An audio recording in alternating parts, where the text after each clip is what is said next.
new southern policy? Are there any barriers? All right. Yes. Well, I just want to share with the students and the participants in today's lecture that I have got 6 or 7 questions from Heron, and they are more difficult than kind of my dissertation topics. But they are all interesting. I'll be happy to answer them. But let's take the first question first, and can I propose this? That after the first question, probably we may kind of invite questions from students first, and then when we run out of the questions from the students, we'll go to the next, the other 6 questions that are kind of awaiting. Actually, I have one more. Okay. Yes. Okay. So I'll take 2 from Aaron, and then I'll go to the students. All right. Yeah. Go for it. Each question? Mm-hmm. Okay. During the Korean War, Thailand was the second nation to send troops to support South Korea. Just after the United States, Thai casualties included 137 deaths and more than 300 wounded. So Thailand completely pulled out its troops in Korea on June 23, 1972. I would like to know the Thai forces' main mission in Korea from 1943 to 1972. Very specific. Yeah? Okay. Thailand holds a crucial geopolitical position along the route of North Korean defectors, making it significant diplomatic concern in relations with China and South Korea. How is Thailand's Ministry of Foreign Affairs and its embassies managing this tension?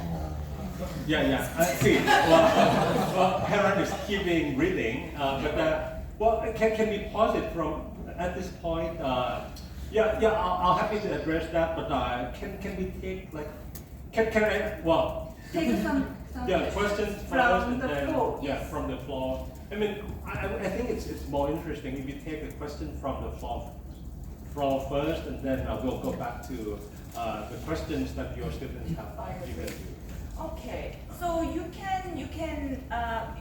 saw the examples of questions, and then you can have a related question or unrelated questions. Anyone, please. My name is Subi Kong. I belong to SAAC, Civil Society Program. A couple of times you mentioned about the undocumented migrant workers from Thailand. It's more than 70%.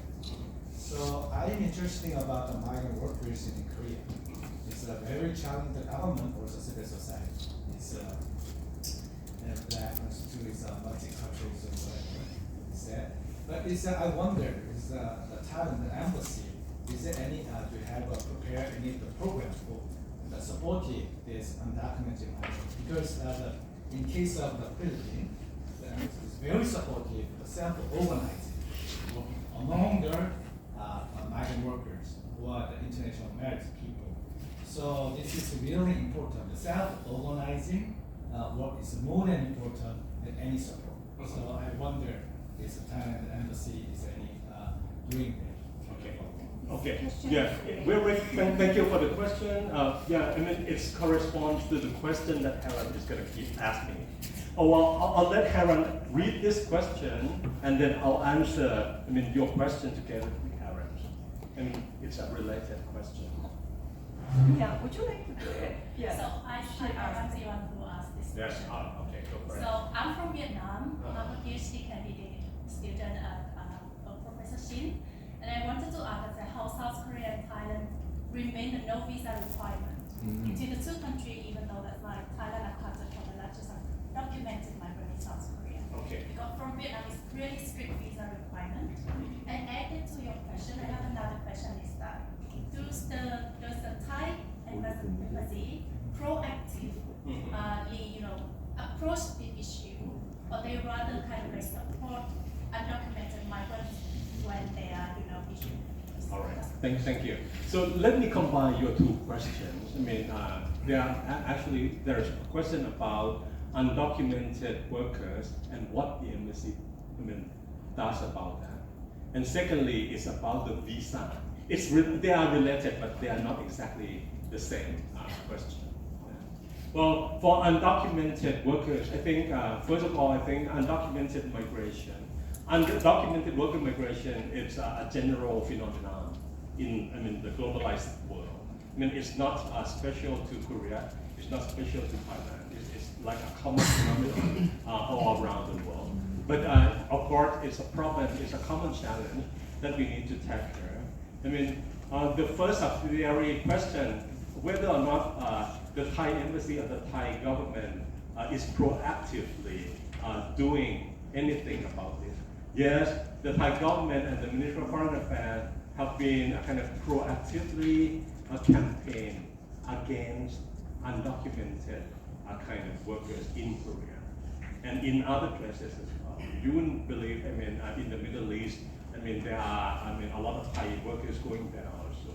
So, I mean, the campaign, I mean, is put out by the Consular Department of Thailand. I mean, warning about the danger, about the risk that that being undocumented workers in Korea and in other countries are going to have. For example, the abuses that they could get from the employers, the kind of illegal kind of drugs network that they can fall into, things like that. So we have a kind of TV clips and also YouTube clips. I mean, kind of campaigning against illegal entrance into Korea and to other countries. So we've done it proactively, yeah. But secondly, I mean, the issue of dealing with undocumented is not just preventing, it has to do with suppressing also. So there are three dimensions that have to do with solutions to undocumented migration. One is kind of preventing. We are trying to do campaigning against, discouraging them to do so. But I mean, suppressing. I mean, the Thai government cannot step over the Korean jurisdiction. I mean, Korea has got your sovereign rights to suppress or to deal or to arrest and to prosecute the undocumented workers in here. So, I mean, and we have no objection if the Korean police or the Korean immigration officers would go to arrest, I mean, undocumented workers, whether they are Thai or they are non-Thai. We never intervene. We leave it to your sovereign jurisdiction or sovereign rights to do. So, to me, there has been news about the crackdown of migrant workers here and there, but I think the penalty is not that high. The penalty, I mean, it's just a fine from a fine depending on how long they overstay. And the amount of money that the fine is like from 2 million to 30 million won. So, I mean, that is not really a kind of probably is not a sufficient discouraging kind of factors. But I'll leave this to, I mean, the current authorities to come up with what more they could do. And I can see that your new administration, I mean, the current administration has taken seriously about, I mean, improving more measures, I mean, to prevent this problem. And not only the fine, but it's also the blacklisting also. I mean, if undocumented workers who are overstaying in the country and they don't have money to pay, they will be blacklisted forever. But if they, I mean, if they have money to pay a fine, they could come back here in 6 months. I mean, they will be on the blacklist for 6 months and then they will come back. So I mean, this is up to you, but I mean, this is just the details that I would like to share with you, that this is your measure. And we have no objection to this measure. The arrest or the kind of design of this incentive, I mean, it's up to you. But that has to do with suppression, and it has nothing to do with the Thai authorities or the embassy. So prevention, we are trying to prevent. Suppression you have to do because you have full power to do that. Protection, we need to protect our nationals. I mean, this is a common procedure. It's a common practice, and we have a standard procedure to help our nationals. I mean, just like the Philippines embassy, just like the Vietnamese embassies have done. So I mean, if there has been a request for assistance, we will look into the case and coordinate it with a reporter. I mean, a person who filed a report. A person who filed a report can be a hospital. A person who filed a report can be your police. A person who filed a report can be a Thai national himself or herself. We will look through each case and we will coordinate with your authority and try to give the assistance to them within the legal kind of bound, the legal framework of your country, of the South Korean country. I mean, generally, I mean, the Thai undocumented workers, I mean, they are afraid of the embassy because they don't trust that the embassy would report them to the police or not.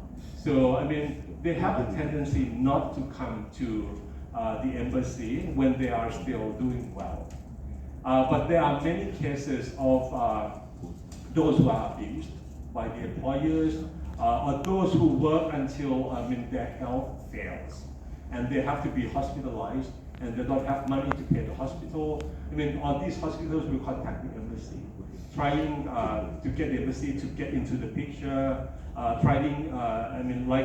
sending all these patients back to Thailand, things like that. So this is the work concerning protection of Thai nationals. So we are doing our part in this area. So I hope I addressed the questions from the two of you. If it's not clear, feel free to ask me more. But this is the first questions about what we do to undocumented workers. Is it all right? It is. How about the visa? Yeah, I'm going to move on to the visa issue. I'm going to move on to the visa issue. See, before moving on to the visa issue, let me stick to, it's a protection side of the work, but it's not just protection, but it is to give them service also. See, and to give service to our nationals, this depends on each country. See, it's like, you've got your parents, your friends got their parents, but some families are harsher on the children. Some families are more kind to the children. It's like that. Some countries are very strict with their nationals. For example, if they are illegal in Korea, they may not be able to get the services from their embassies, something like that. But that's not the Thai case. Even though you are illegal in Korea, by Thai constitution, you have rights to get access to any service of the Thai embassy. Because our constitution, assigns the high degree of rights, of civil rights to our nationals. So even though they are illegal, they are in a position to request for assistance from the embassy. They can come to renew the passport. They can come to file for the lost passport, lost citizen ID, and get a new citizen ID. They can do document certifying. They can have documents certified at the Thai embassy. Because our constitution is generous and attaches high priority to civil rights. So this is our case. Okay, now let's move on to your question about visa requirement. There's no such thing as no visa for Thailand and Korea cooperation. There is just a visa exemption. It's 90 days visa exemption. It means that Korean nationals can come to Thailand and spend 90 days without visa and vice versa. But then, this is a measure that is not unconditional. This is a measure, a visa exemption is not unconditional. It means that if the Korean government would like to make it stricter, they can impose extra measure on top of the visa exemption. And this is what your government has done. Even though your government has granted a 90-day visa exemption for the Thai visitors. But now, I think probably you are concerned about the problems of illegal entries from the Thai nationals. You put on top what we call it KETA, KETA. Some people call it KETA or KETA. It's Korean Electronic Travel Certification Authorization. Korean Electronic Travel Authorization, KETA, KETA. This is like this is like a visa in disguise. It's like a visa in disguise because Thai people who would like to come to Korea, even though theoretically or in principle we should benefit from visa exemption, but we cannot travel to here freely. We have to apply for your disguised visa, KETA, and we have to pay for application. We have to wait for the result of the screening, and many cases are turned down. So I mean, even though we have a visa exemption agreement, you can make it harsher or stricter by adding an extra mission. And this is what the Korean government has done to Thailand, but not vice versa. Okay, that's the first screening. I mean, KETA helps you screen undocumented or a kind of possibly illegal kind of entries. But then your immigration has also the authority to reject the entry. Even though a Thai national has got KETA approval, when they come here, your immigration can send them back to Thailand. And these are the cases also that are going on. I mean, some Thai visitors who come here are sent back to Thailand because your immigration officers may interview them again and think that they have a kind of hidden motive related to a kind of becoming undocumented worker. So you have rights to turn them back, send them back. Yeah. So I mean, so it's not that easy as the word "no visa" would convey. So practically, it's much more difficult than that. So between Korea and Thailand. So I raised two questions in regard. So first, maybe it's the points that I would like to add to the first question we actually watched at the we read at the screen. So what are actually the real actions committed by the Korean government in terms of the relationship? Unless there is a firm action simultaneously with plans, the plan for enhancing is actually less meaningful. So what are your personal impressions on Korean government's diplomatic plans and actions vis-a-vis Thailand? And the second point is about, you mentioned about the economic forecast from now. So then how about the political situations, your forecast? So will there be any political instability from now that can cause an abrupt halt in the relationship between Korea and Thailand from now? So I want to know whether the new government can settle the political stability so that cooperation between two countries can be improved. What is your personal impression or forecast about this? Thank you very much. This is very interesting and challenging and personal. Personal. Yes, personal. Not an official as an ambassador, of course. Can you still hear me? You can still hear me, right? Okay. Microphone is still working? Okay. So, okay. Well, let's combine one of your questions with Professor Ham's question. And that has to do with, evaluation of the new Korean policies, things like that. And the second question from you is like political stability in Thailand. I think it's not working.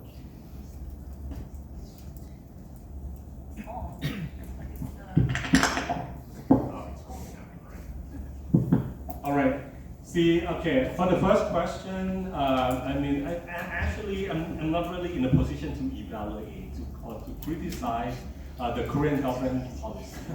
But I mean, if you ask me about a kind of a CASI, if you ask me about what I think about their Indo-Pacific strategy vis-a-vis the last administration New Southern policy, I think I would say that I appreciate the current administration's Indo-Pacific strategy and CASI, Korean ASEAN Solidarity Initiative. as much as I appreciate the last administration's New Southern policy. Because your last administration, New Southern policy, and the current administration, Indo-Pacific strategy of CASI, have in common in that they still think that ASEAN is a friendly region and it's an important region to Korea. And Korea would like to enhance closer cooperation with ASEAN as an organization and ASEAN as individual countries. So I think I appreciate both New Southern policy, Indo-Pacific strategy, including CASI, because it shows that you are serious and you are sincere in reaching out to ASEAN. You think that ASEAN countries and ASEAN as an organization are still relevant and are still important to Korea. And there are many rooms, and there are opportunities for closer cooperation. So I appreciate that. So am I addressing this? All right. Now, a hidden question into this is the difference between a New Southern policy and the Indo-Pacific strategy or CASI. You have to ask your policymakers about that. But this is what I heard. Your Indo-Pacific strategy of this current administration, puts more a strategic angle into the policy. And they take the strategic angle as a starting point in coming up with new areas of cooperation with ASEAN countries. So that's the difference between New Southern policy of your last administration and the Indo-Pacific strategy, including CASI, of your current administration. So your second question about political stability.